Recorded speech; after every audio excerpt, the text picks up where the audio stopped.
Are you guys interested in altcoins? Are you interested in meme coins? Of course you are. Let's start going down the pipe. We're going to go down some of the list of what I think are the strongest meme coins right now to follow into the quarter 2025. This is probably where you're going to want to start thinking about DCAing out of the market. It's not financial advice. It's just an observation of market trend.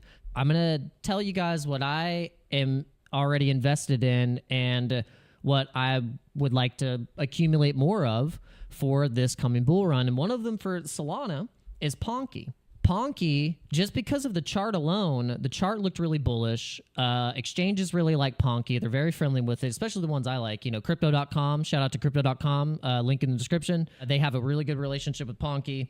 And also, it's just been really good in social interaction. They're very quick. Anytime anything happens, they got a meme for it right off the bat. The team doesn't sleep. So this is why I think Ponky is going to be over $1 billion, exactly just like Brett just did. And what's interesting about Ponky is it kind of, because it has it's a similar art of Matt Fury. It's a monkey. It's an angry monkey that's always losing on trades, but then finally wins. You know, it's kind of like this. It's a classic meme narrative for crypto. And so for Solana, I think that's my top pick. And then I'm bullish on Solana as well, of it going to, you know, I think conservative case would be $800 for 2025 quarter one, and best case scenario would obviously be $1,000. I love Dogecoin. Doge might be the best buy right now in terms of meme coins and alts. Doge is more than just a meme. It's a revolution of an ironic joke becoming something more than it was ever conceived by the creator. And that's when you know something needed to be created, even if the person that created it itself didn't have the vision and the momentum and the idea that it could become a cultural icon for cryptocurrency. So you have to think that something like this, the reason why it still exists and why it's in the top 10 is because of the Elon factor. You have the Twitter factor. You have the PHEMEX factor. It's sitting at right under 10 cents, and it's at previous bull market support. Like if you look in this area, it's basically sitting at support of the run in 2021. So Dogecoin, I'm super, super bullish on. Going down the list, just like Chainlink, Big Daddy, Super Balls Rothschild said he got some stinky leaky. And but what's actually really interesting is that we had a bullish announcement with a partnership with Chainlink, and it was with Metis. So if you're bullish on Metis, Metis is a layer 2 for Ethereum. Metis is actually, I think, indeed an over $300 price per coin altcoin. Metis is sitting at $32, and I want to show you guys this chart, how bullish this chart is, okay?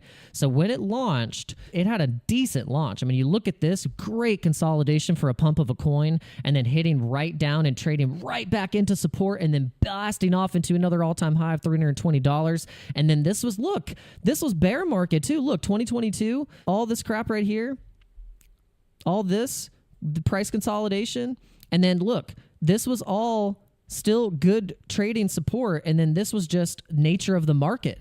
But then you see this, and look at how quick it traded right back up into that support area. So this is why I think Metis, in terms of what it's doing for interoperability, for keeping the Ethereum chain alive and going and breathing and all of that stuff with dApps. And actually, if you guys go into the Metis ecosystem, I've actually made content on it. And it's one of the easiest ecosystems to get into. And there's a lot of opportunities for it in terms of NFTs, in terms of DeFi, in terms of decentralized exchanges, swaps, all of that stuff inside Metis. And then, of course, XYO. You guys know I've blabbed about XYO before. DPIN, it's on multiple chains now. It's on Optimism, Polygon, Ethereum. They also have their own operating system, which is the XYO.OS. And this thing is pretty cool because you can build dApps inside of it and track your nodes inside of this operating system, and it operates almost like a key, so you can have it as your own keyed decentralized operating system node tracker and also a dApplication board. So it's pretty cool. Going down the list, super bullish on crypto gaming still. Nakamoto Games and Medieval Empires are my two picks that I kind of want to just focus on and DCA into. Medieval Empires has a great track record already and is a very playable game. And I think once people start to understand about the ecosystem and crypto gaming starts to really pump, this thing is going to do very well. Especially it's up 9% right now. And Nakamoto Games, it's a dashboard, has all different types of games that you can play inside of it. Works like an arcade.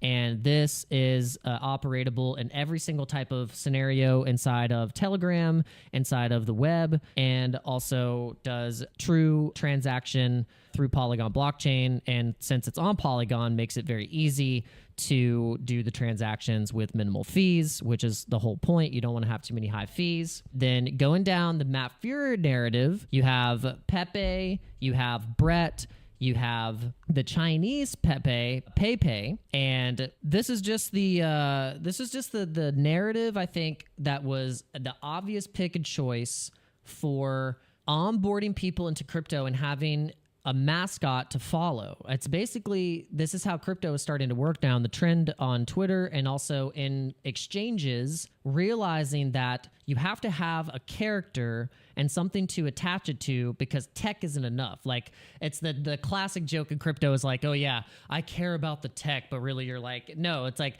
the meme culture has always been what drives interest, humor, a relatability, and also being able to catch something when something happens and then be able to turn it into something that can help you understand it a little bit more by laughing and also by being like, oh, like, okay, I get it. And so this is how crypto works, is that you gotta get onboarded with these memes to then go, oh, I get it. I take the profits out of the meme so then I can get into crypto in Bitcoin. And then being a part of holding these coins, all of these things build incentive of where you have private events. You got, say Pepe all of a sudden says, hey, Pepe holders, verify your address and you can come to this party where you can network with other millionaires and billionaires or other people and artists of interest, and where you can build a community to keep building this cryptocurrency market in whatever country you're in and make it sustainable and also make it to where it can survive. This is how you have to think. Metaphysical, where everything is truly connected and one thing leads to the other. It's so interesting how the cryptocurrency as a whole and the idea of it resonates so much with autonomy, with freedom, with sovereignty, with being able to have protection of your family, your property, being able to own property, not having a overreaching governmental subversion, submission tactic and fear tactic on your life if you make a mistake or break the rules in terms of financial crimes, and being able to just have your own things. This is the whole idea of crypto at its core. I guess I'll show you guys my trade. So I did get into a Bitcoin long close to the bottom, close to this entry, 53,000 around there, entry price 53.2. And so we scalped off some profits. We scalped off about, $100, close to $100 a Bitcoin. And this is a coin in perpetual. So this is priced in Bitcoin. In that, you're going to be able to get a little bit more sats, but it is still risky though, because when you're using your own Bitcoin, you better make sure you're not high leverage, because then that Bitcoin gets liquidated. You're giving your Bitcoin away to the market. Trust me, I know I'm not the only one that's happened to, and I know it's happened to you guys, but then that's where you have to say, okay, what can I learn? Did I not set a stop loss? Did I not let the market just kind of come to me? And so this is an opportunity where you can say, okay, I can let the market come to me because this was an obvious dump, and then gaining up such a high wick and strength. You're bound, if you get any trade in this area and you're not too high leverage, you're going to make some profits. So that is where an opportunity or an example where you let the market come to you.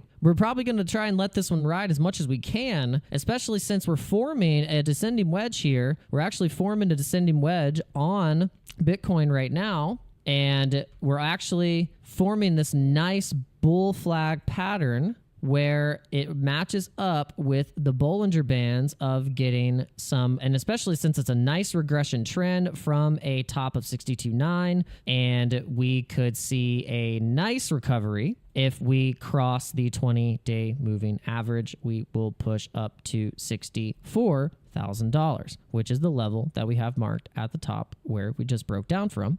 If we show strength, then we will be up pretty nicely.